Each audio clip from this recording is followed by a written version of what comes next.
mungkin saya hanya mau tambahkan, ini bisa dikatakan konsep, ya, konsep, tapi mungkin sudah lama tidak disampaikan di sesi training, ya. Izinkan saya malam hari ini saya tunjukin, ya. Ini konsep pembuangan nagaya. Jadi barangkali ada beberapa kawan kita Pak Dani yang baru, ya, termasuk. Oke, silakan. Oke, jadi teman-teman, ini ada fitur yang namanya fitur pembuangan nagaya. Nah, kita akan lihat, ya, ini hodler nagaya itu paling diuntungkan dengan konsep ini. Bagaimana tidak? Nah, seperti ini, Bapak Ibu. Ya, kita tahu, ya, bahwa total supply nagaya hari ini ada di 50 juta. Nah, dengan fitur pembuangan nagaya, ya, atau burning coin ini, target perusahaan masih di 20 tahun ke depan, sisa 10 juta. Nah, mekanisme kerjanya seperti apa? Mekanisme kerjanya adalah seperti ini, ya. Jadi dari 50, targetnya sisa 10 juta. Oke. Ya, jadi ini contoh, ya. Contoh.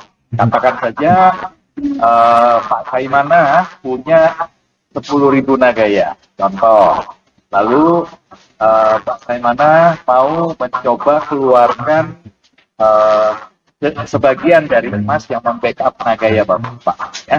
Katakan saja Bapak kembalikan 1.000 nagaya ke perusahaan. Jadi 10% dari total nagaya yang Bapak miliki, ya, Bapak balikin ke perusahaan. Nah, asumsi saat itu backup emasnya adalah 0,1 gram. Ya, berarti Pak Saimana akan terima 100 gram emas. Nah, ini yang pasti kalau sudah 0,1 gram Pak Saimana, saya jamin pasti sudah untung. Ya, dari emas yang membackup saja Bapak sudah untung, gitu, ya. Nah, belum lagi dari bahasa asumsinya mesti ditekankan, Pak. Takutnya salah paham. Sebentar, ini saya bantu, Pak. Sebentar, ya. Nih. Oh, ya. Asumsi, ya. Jadi ini mungkin juga baru setelah di atas 10 tahun. Kemungkinan baru di 0,1 gram. 0,1 gram. Nah, oke. Jadi setelah Pak Saiman menerima 100 gram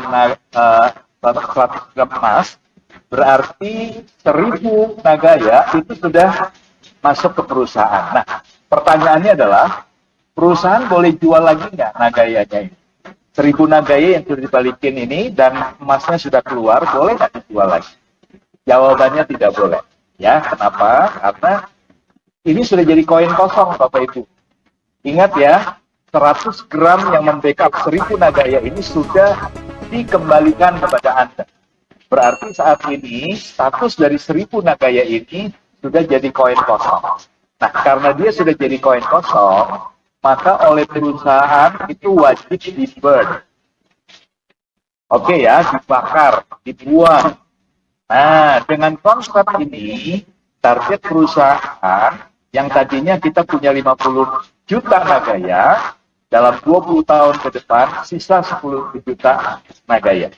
Nah, tadi sudah dijelaskan Pak Dani, ya, siapa yang paling diuntungkan, teman-teman? Dengan konsep ini, siapa yang paling diuntungkan? Yang paling megang, Pak.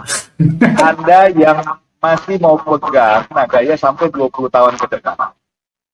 Ya, jadi kalau Pak Saimana tadi terlanjur 10%-nya dibalikin ke perusahaan, masih ada 90% sebisa mungkin ditahan, Pak, di bawah 20 tahun ke depan. Kenapa? Karena pembaginya lebih sedikit, Pak.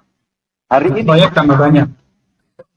Hari ini profit sharing itu dibagikan ke sejumlah nagaya yang masih utuh, ya, yang berhak di bulan tersebut. Oke. Nah, sementara kalau kita bicara di 20 tahun ke depan, sisa 10 juta, berarti pembaginya lebih kecil. Sementara perkiraan kami, ya, kalau 1 tahun nambah 1 proyek baru saja, berarti 20 tahun ke depan sudah ada 20 proyek pada. Ya, asumsi setengahnya deh, Pak. 10, ya. 10 saja berarti per 3 hari itu pembagian profit sharing akan landing. Anda akan terima per 3 hari. Ya. Ya. Dan kita bicara peluang profit yang provinsi yang kita terima dari proyek pertama nikel 20 tahun ke depan. Menurut saya sih potensinya jauh lebih besar Pak Dhani. Pasti Pak. Proyeknya malah tambah matang ya. Betul, tidak mungkin 20 tahun ke depan proyek pertama kita ini skalanya masih segini-segini saja. Iya, betul. Tidak mungkin. Skalanya pasti akan lebih besar. Iya. Ya, karena perusahaan juga akan terus bertumbuh. Ya, perusahaan nikel ini yang mengelola nikel, ya, itu juga pasti akan bertumbuh semakin besar. Keuntungan yang didapat juga pasti akan semakin besar. Tapi pembaginya lebih kecil. Wow. Anda bisa bayangkan? Kalau Anda bisa bayangkan, Anda tahu potensinya, maka Anda tahu, ya, sebaiknya bagaimana Anda memperlakukan setiap nagaya yang sudah Anda miliki. Ya, kalau Anda tahu potensi masa depannya, maka Anda pasti akan tahu bagaimana cara memperlakukan setiap nagaya. Ya, Anda tidak akan gampang untuk hanya sekedar selisih harga dari $3 ke $100, Anda buru-buru lepas, Anda buru-buru jual. Ya, bahkan ketika harga 1.000 sekalipun hanya sekedar dari 3,48 hari ini Anda beli, lalu kemudian di market jadi 1.000, Anda pun tidak akan berpikir untuk cepat-cepat melepas. Oke, itu bagi Anda yang paham ya. Nah, tapi bagaimana dengan mereka yang tidak paham?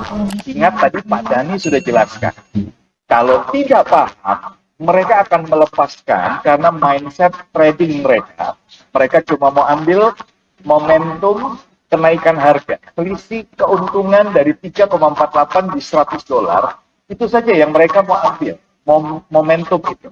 Tapi ingat ya. Nah, gaya yang dilepas di harga $100 itu pasti ada yang serok. Itu cuma berpindah tangan ke holder yang mentalnya investor jangka panjang. Nah, semoga itu ada. Semoga itu adalah ada. Yang ada di sini yang tangannya udah siap-siap. Lihat lo ya, lo jual gue ambil.